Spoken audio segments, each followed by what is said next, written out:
Assalamualaikum warahmatullahi wabarakatuh. Bertemu lagi pada pelajaran agribisnis ternak unggas petelur kelas 11.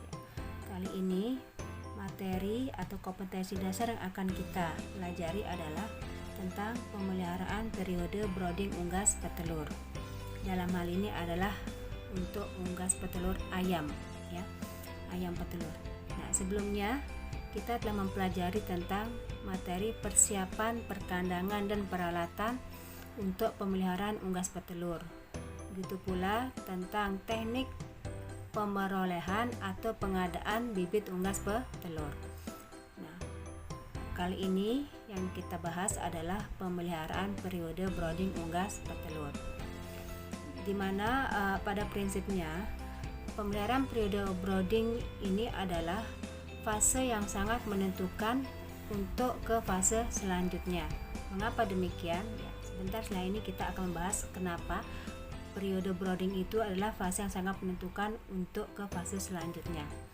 Nah, ada beberapa hal yang anak-anak perlu ketahui pada pencapaian dari pembahasan atau pembelajaran materi ini adalah tujuan pembelajarannya. Nah, di mana di situ bisa dilihat ada 3 tujuan yang harus kalian capai, ya, dalam mempelajari materi ini. Yang pertama yaitu menjelaskan prinsip pemeliharaan unggas petelur fase brooding, kemudian menghitung kebutuhan luas kandang atau brooding sesuai dengan kapasitas unggas petelur, kemudian menerapkan prosedur pemeliharaan. Dalam hal ini bisa memberi makan dan minum, mencegah penyakit, melakukan pencatatan, ya, yang pada saat pemeliharaan unggas fase brooding.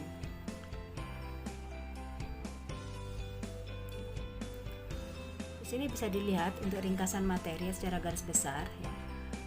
Keberhasilan budidaya ayam ditentukan pada 2 minggu pertama masa pemeliharaan. Di masa ini terjadi perkembangan sistem kekebalan, saluran pernapasan dan saluran pencernaan. Jika lingkungan dan suhu tidak mendukung, maka ayam akan merasa tidak nyaman dan kemampuan genetiknya tidak akan muncul.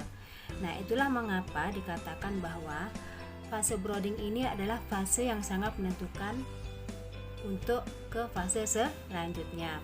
Karena pada masa pemeliharaan fase brooding ini terjadi perkembangan dan pertumbuhan sistem kekebalan, saluran pernapasan dan saluran pencernaan pada unggas petelur.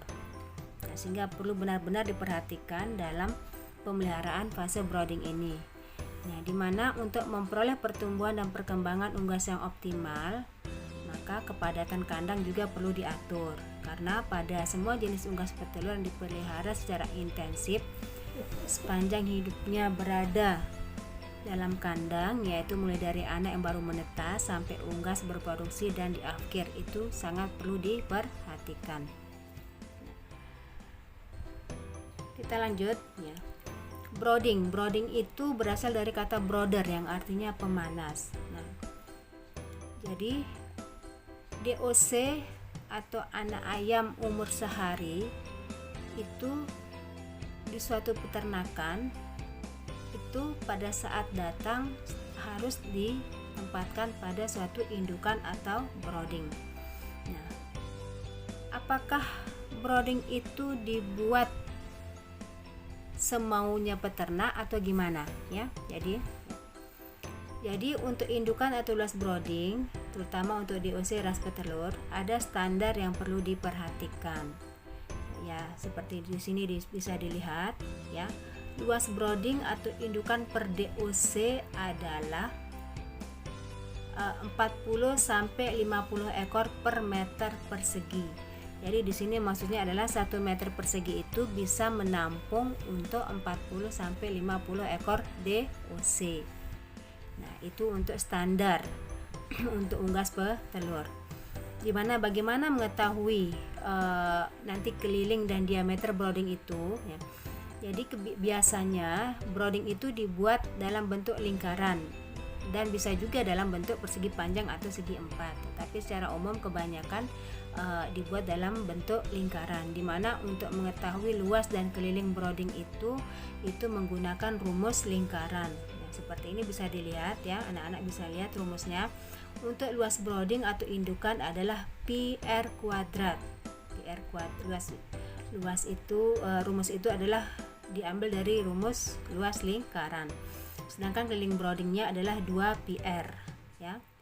2PR, maaf, di situ R ya, bukan 2. Jadi dengan menggunakan rumus luas yaitu PR kuadrat, maka setelah diketahui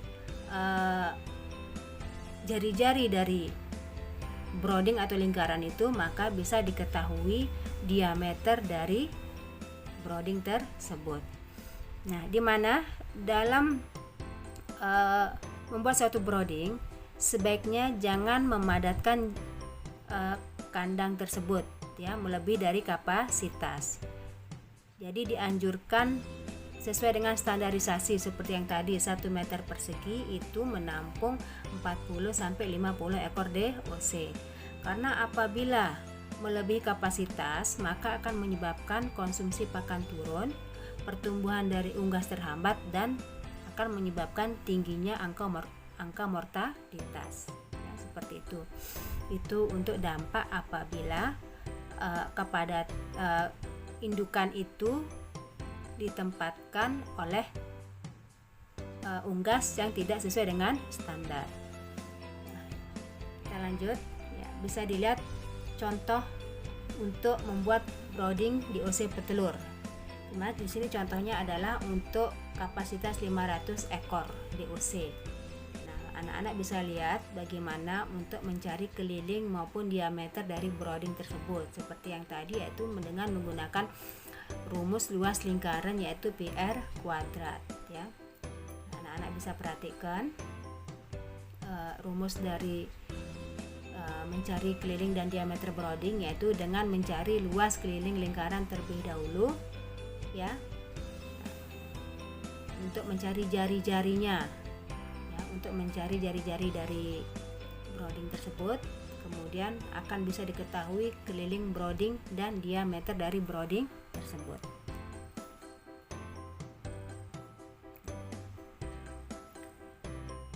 Jadi semakin besar ya, atau umur anak ayam akan semakin bertambah, maka brooding juga harus diperluas. Di mana usahakan udara atau oksigen di dalam brooding jangan terlalu pengap. Artinya jangan lupa memperhatikan kepentingan ventilasi udara bagi ayam, di mana perlu dilakukan pelebaran pembatas atau chick guard, yang dimana dapat dimulai pada hari ketiga atau keempat sesuai dengan pertumbuhan ayam dan kepadatan kandang. Nah, bisa perhatikan ya, untuk mencari luas brooding seperti itu. Jadi untuk 500 ekor DOC itu membutuhkan keliling brooding 11,3 meter atau dengan diameter 3,6 meter. Jadi seperti itu ya. Jadi itu untuk awal keliling brooding pada saat hari pertama DOC itu didatangkan. Tetapi kemudian broodingnya itu bisa diperluas sesuai dengan pertumbuhan dan kepadatan kandang, yaitu bisa dimulai pada hari ketiga atau keempat sesuai dengan pertumbuhan ayam dan kepadatan kandang.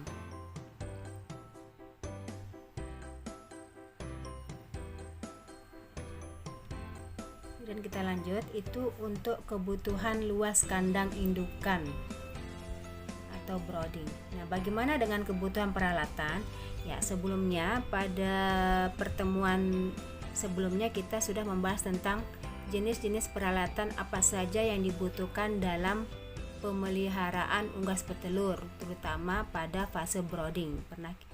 Pernah kita bahas pada materi persiapan perkandangan dan peralatan. Nah, bisa dilihat di sini kebutuhan peralatan pada pemeliharaan fase brooding unggas petelur. Ya, chick guard ya, ada chick guard atau siang pembatas itu untuk 1000 ekor DOC itu nanti diameternya 4-5 meter, itu akan membutuhkan 1 buah pembatas atau chick guard. Kemudian indukan pemanas atau gas, indukan pemanas gas itu untuk 1000 ekor bisa menggunakan 1 buah. Kemudian tempat pakan atau nampan yang disebut dengan feeder plate atau chick feeder tray itu untuk 50-63 ekor, itu jumlah yang dibutuhkan adalah 16-20 buah chick feeder tray atau feeder plate. Kemudian tempat minum galon atau rounder ya, itu untuk 80-120 ekor itu membutuhkan 10-12 buah tempat minum. Kemudian lampu pijar dengan kapasitas atau daya 75 watt itu mau dibutuhkan 1 buah untuk 1000 ekor DOC atau pada satu brooding dengan kapasitas 1000 ekor DOC.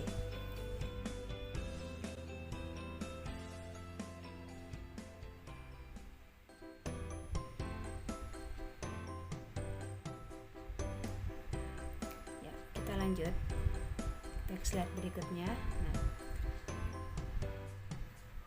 Bagaimana tahapan-tahapan dalam pembuatan brooding ya. Jadi sebelum anak unggas itu didatangkan, brooding itu sebaiknya sudah dipersiapkan terlebih dahulu. Mengapa? Mengapa brooding itu dibuat jauh sebelum anak unggas didatangkan? Jadi di sini tujuannya adalah untuk menstabilkan kehangatan atau panas yang ada dalam brooding tersebut, sehingga pada saat DOC baru masuk, DOC tersebut sudah mendapatkan atau memperoleh kehangatan, karena DOC yang baru lahir itu belum bisa mengatur suhu tubuhnya sendiri. Jadi ada tahapan-tahapan dalam memasang brooding, yaitu pertama memasang litter atau alas kandang, kemudian menyiapkan indukan atau pemanas, kemudian memasang pembatas atau chick guard, kemudian mengatur tempat pakan dan tempat minum di dalam brooding, kemudian memasang penerang, dan yang lebih penting lagi adalah mengatur suhu dari brooding tersebut.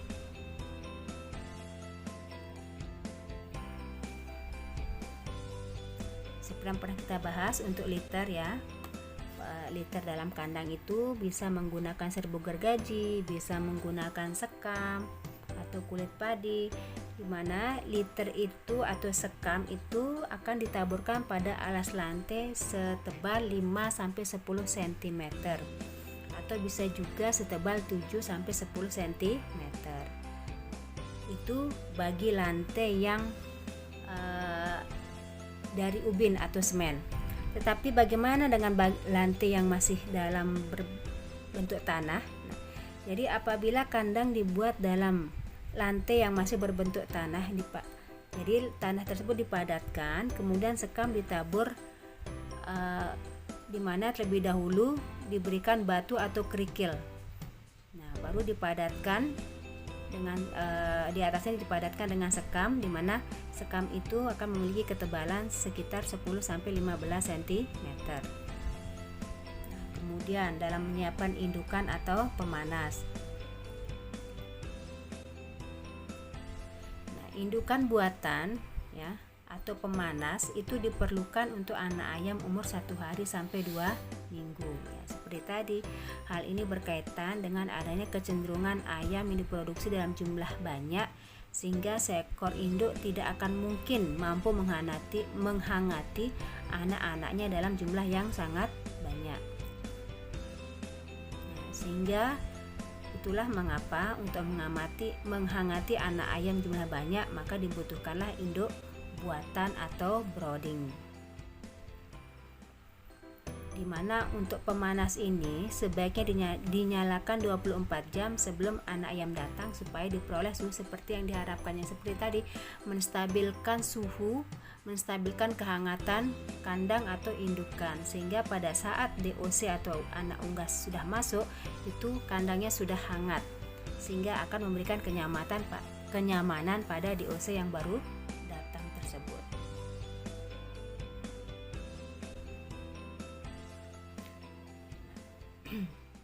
Kemudian untuk pengaturan tempat pakan dan tempat minum dalam brooding.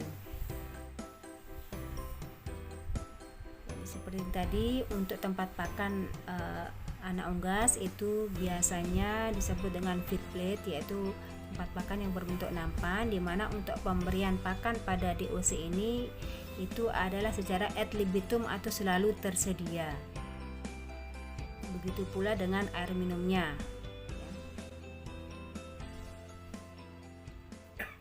Kemudian untuk penerangan. Penerangan untuk anak ayam umur 1-7 hari diberikan baik siang maupun malam hari, di mana hal ini untuk menarik perhatian anak ayam agar tetap berada di daerah pemanas dan untuk membantu anak ayam mengenal pakan dan minumannya. Nah, kemudian selanjutnya setelah mulai umur 8 hari, penerangan hanya diberikan mulai sore hari, yaitu dari jam 18 sampai pagi hari, yaitu jam 6 pagi.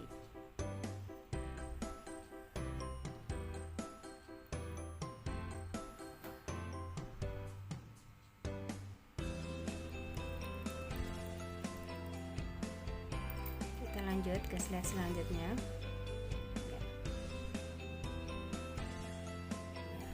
Itu untuk persiapan tadi pembuatan brooding. Nah, pada saat DOC datang, perlakuan apa saja yang dilakukan? Jadi perlakuan pada saat kedatangan DOC adalah yang pertama, melakukan penimbangan DOC. Nah, apa tujuan penimbangan DOC? Ya, jadi fungsi penimbangan DOC itu adalah untuk mengetahui bobot badan rata-rata bibit unggas, di mana apabila jumlah unggas yang dipelihara cukup banyak, maka penimbangan dapat dilakukan dengan mengambil sampel, yaitu sebanyak 5-10% dari total unggas yang dipelihara. Jadi kalau sudah diketahui bobot awal dari unggas tersebut, maka bisa diketahui bagaimana pertambahan bobot badan, rata-rata pertambahan bobot badan per hari. Nah, kemudian setelah penimbangan DOC dilakukan seleksi. Seleksi ini bertujuan untuk menjaga kemungkinan yang kurang menguntungkan bagi perkembangan lebih lanjut, seperti misalnya adanya DOC yang cacat, adanya DOC yang sakit, maka akan dilakukan pemisahan DOC untuk mendapatkan perlakuan yang berbeda. Nah, setelah dilakukan seleksi, kemudian dilakukan perhitungan DOC. Apa tujuan perhitungan DOC? Tujuan perhitungan DOC ini berkaitan dengan catatan jumlah ayam dengan tata laksana harian seperti pemberian pakan, pemberian air minum, pemberian obat, dan pemberian vaksin. Nah, itulah beberapa perlakuan yang dilakukan pada saat kedatangan DOC. Jadi dilakukan penimbangan terlebih dahulu untuk mengetahui bobot badan awal ternak unggas atau DOC yang baru datang, kemudian seleksi ya, untuk memisahkan kemungkinan adanya DOC yang cacat atau sakit, dan perhitungan DOC di mana berkaitan dengan tata laksana harian dalam pemeliharaan ternak unggas petelur tersebut.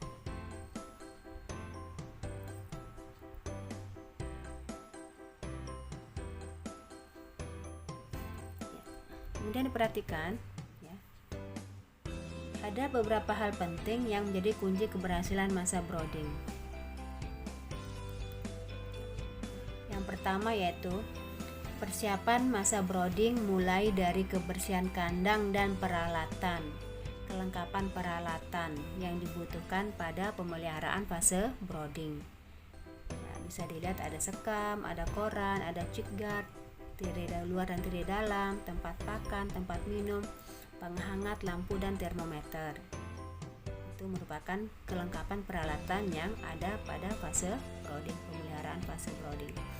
Kemudian sarana produksi peternakan yaitu sapronak, di mana itu terdiri dari bibit yang berkualitas atau ya, yang berkualitas baik, kemudian pakan dan obat-obatan. Kemudian yang ketiga yaitu kontrol keadaan masa brooding, yang meliputi yaitu kontrol kebutuhan pakannya, kebutuhan air minum, penghangat, cahaya, udara, kebersihan, kepadatan, kenyamanan, bobot, dan keseragaman dari ternak tersebut atau ayam tersebut.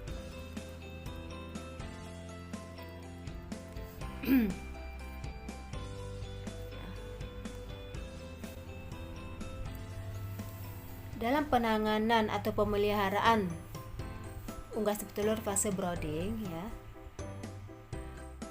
Penanganan bibit unggas pada hari pertama pemeliharaan dalam kandang indukan itu dikelompokkan menjadi dua, yaitu penanganan awal yang terdiri dari pemberian air gula, pemberian pakan, dan pengontrolan tempat pakan.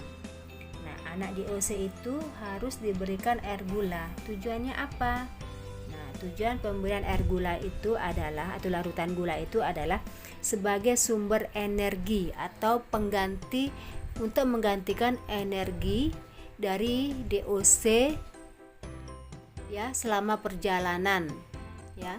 Perjalanan ditempuh itu kemungkinan sangat jauh sehingga itu akan menghabiskan energi dari DOC tersebut, sehingga pada saat datang di suatu peternakan maka DOC itu akan diberikan larutan gula, di mana perbandingan antara gula dengan air itu adalah 3-5% gula dan airnya adalah 97-95%. Kemudian untuk pemberian pakan ya. Nah, jadi untuk pemberian pakan ini 2-4 jam setelah bibit unggas minum air gula tersebut, pakan dituangkan sedikit demi sedikit ke dalam tempat pakan atau yang berbentuk nampan atau feeder plate tadi, atau disebut dengan chick feeder tray. Pakan dituangkan tidak terlalu penuh, sekitar sepertiga tinggi tempat pakan, dan diratakan agar tidak mudah tumpah, agar pakannya tidak terbuang. Ya. Nah, kemudian berilah DOC pakan setiap 3 jam sekali atau 6-9 kali per hari. Sedangkan air minum harus disediakan setiap saat dalam jumlah sesuai perkiraan kebutuhan. Kemudian untuk pengontrolan tempat pakan,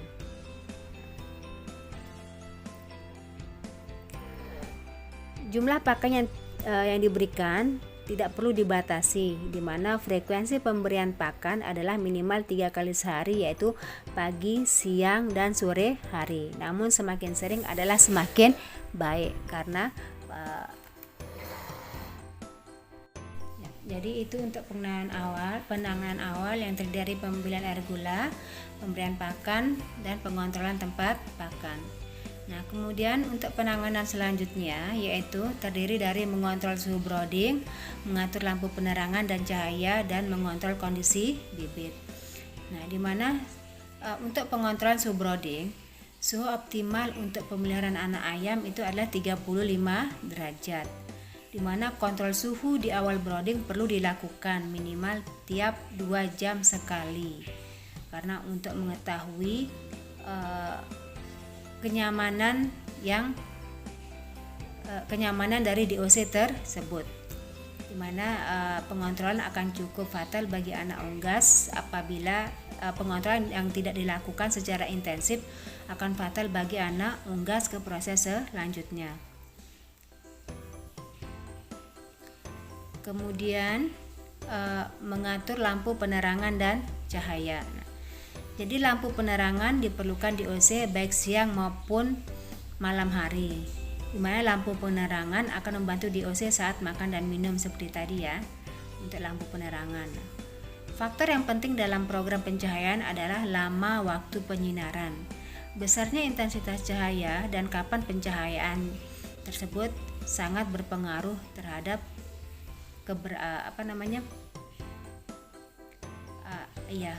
pertumbuhan anak unggas tersebut.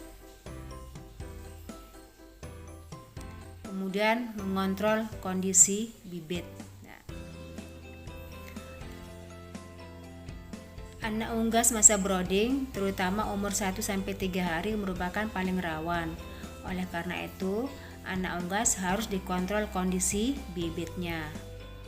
Dimana untuk mengontrol kondisi bibit ini bisa dilihat dari penyebaran anak unggas pada kandang indukan atau brooding tersebut. Begitu pula pengontrolan kondisi bibit ini bisa dilakukan pada pengontrolan penyakit, di mana pengontrolan penyakit bisa dilakukan setiap saat, dan apabila ada tanda-tanda yang kurang sehat terhadap ternak itu harus segera dilakukan pengobatan. Di mana misalnya sekam yang lembab yang memiliki yang sekam dengan keadaan lembab itu dapat menyebabkan kaki dari anak unggas itu pecah-pecah, ya, seperti itu.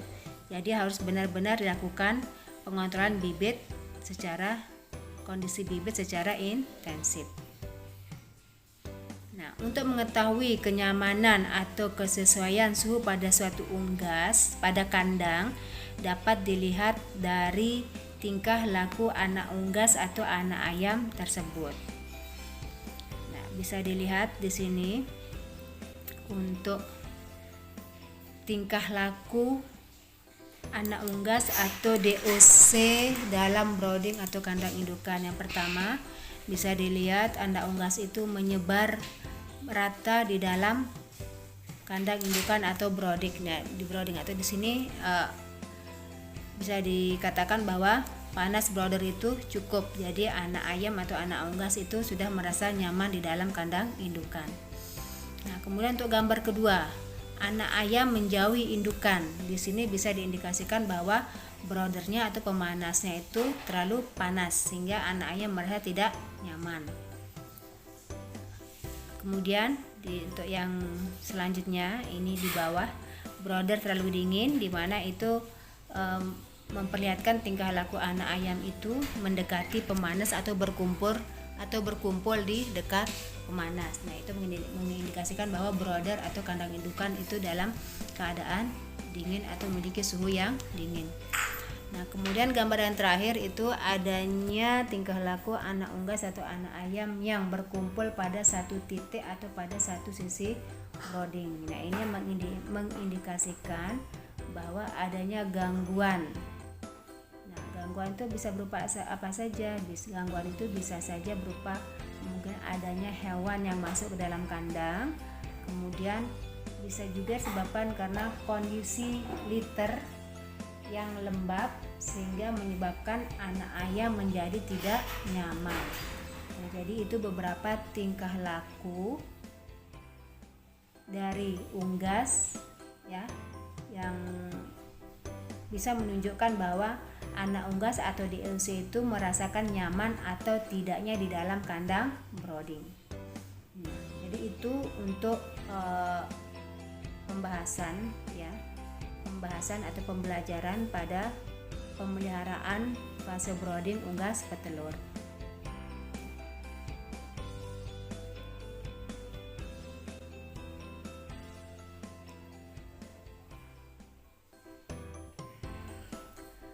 Apabila anak-anak ada yang belum paham, anak-anak bisa nanti sampaikan di WA group atau nanti pada saat kita luring, ya. Pada saat luring itu nanti bisa disampaikan pertanyaan atau ketidakpahaman pada materi ini. Nah, ini tugas untuk kalian, ya. Jadi ada 3 soal yang harus kalian kerjakan, di mana yang pertama, di suatu peternakan populasi DOC yang akan tiba itu adalah 1000 ekor. Nah, kalian hitung berapa diameter dan keliling brooding yang akan dibuat. Kemudian yang kedua, bagaimanakah apabila dalam merangkai brooding tidak sesuai dengan standar, ya. Jadi seperti yang tadi, ada rumus untuk menentukan atau membuat suatu brooding untuk menghitung keliling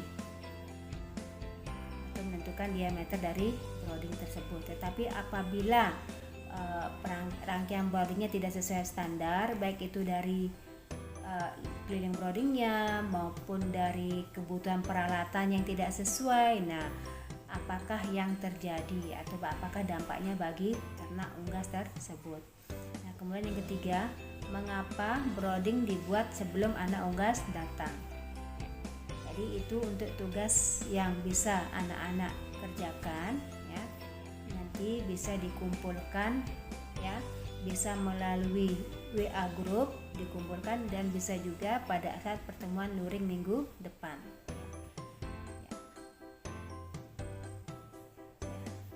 Sampai sini untuk pembahasan materi kita tentang pemeliharaan unggas fase browding, pemeliharaan unggas fase browding. Terima kasih, sampai jumpa pada pertemuan berikutnya. Wassalamualaikum warahmatullahi wabarakatuh.